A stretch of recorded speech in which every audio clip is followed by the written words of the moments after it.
Պարոն Հովհաննիսյան, եւ մյուսներ կներեք, ես պետք է այս գրառումը մեջ բերեմ, որպեսզի հարցս ձևակերպեմ։ Սրբազան գնար շարունակիր քերուտ կնգան դոմփել ինձ հետ ինչ գործ ունես։ Սա Նիկոլ Փաշինյանի գրառումն է։ Այս բառապաշարը, այս գործելավոճը ըստ ձեզ պարոն Հովհաննիսյան եւ ըստ ձեզ Տիկին Տիգրանյան ինչքանով է համահունչ կրթվել է նորաձև է շարժմանը։ Նիկոլ Փաշինյանին որտեղից այսպիսի տեղեկություն, արդյոք նա անձերի չի թիրախավորում, ով է այս տեղեկությունը նրան տրամադրել, եւ հաշվի առնելով, որ տևական ժամանակ է Վարդան Ղուկասյանը դոգմակ անվամբ հայտնի չկա ասպարեզում, եւ մենք գիտենք, որ նա իր մեծ լսարանի հետ համակիրների հետ շփվելիս օգտագործում է նման բառապաշար, արդյոք իշխանությունը Նիկոլ Փաշինյանի գլխավորությամբ փորձում է այդ ընտրազանգվածին, համակիրներին, ընտրություններին ընդառաջ իր կողմը գրավել։ Շնորհակալություն։ Անդրադառնալով ընդհանուր թեմային,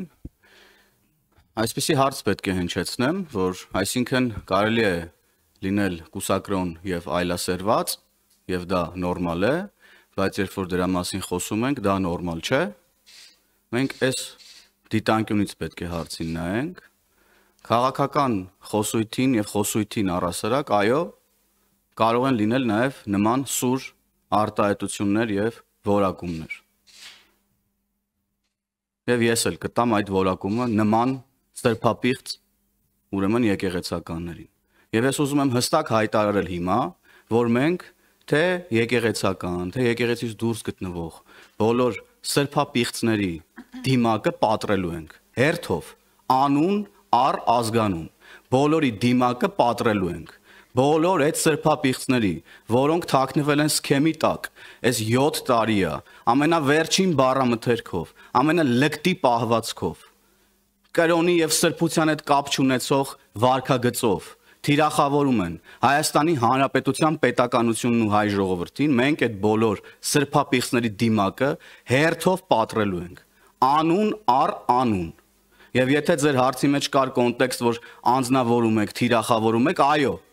անուն առ անուն թիրախավորելու ենք, անձնավորելու ենք եւ պատրելու ենք այդ սրբապիղծների դիմակը, եւ ես նորից եմ կրկնում,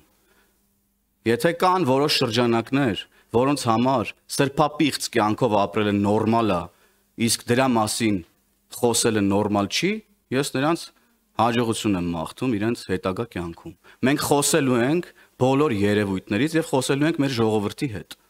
Եվ այն մարդիկ, ես տեսա ինչ-որ տարբեր որակումներ, գրառումներ, ամենավերջին բառամթերքն օգտագործող ամենալկտի մարդկանց կողմից, որոնք էլի այս 7 տարիների ընթացքում ինչ ասես չեն արել ու ինչ ասես չեն ասել, փորձում են բարեպաշտության ինչ-որ նորմերի մասին խոսալ, թող գնան մտնեն այն ծակերը, որտեղից դուրս են եկել։ Այդ մկան ծակերը թող գնան մտնեն վախեցած,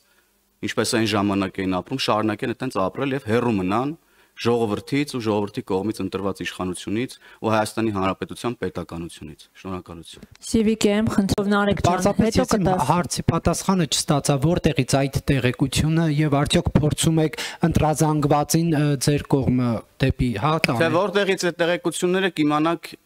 երբ որ կգա հատիկ առ հատիկ դիմակները պատրելու ժամանակը, ձեր մյուս հարցին միանշանակ պետք է պատասխանեմ ոչ, այդ համեմատականը տվյալ սրբապիղծ անձնավորության հետ համատեղելի է եւ անընդունելի է ինձ համար ձեր կողմից հիմա բերված, այդ համեմատականը կգնաք կանեք ուրեմն հայտնի այն մարդկանց հետ կապված, որոնք օր ու գիշեր ինչ բառամթերքով ասես չեն խոսում, տարբեր մամուլի ակումբներում, տարբեր ոդքասթերում, ես եմ ինչ պատվալներում ու չուլաններում։ Շնորհակալ։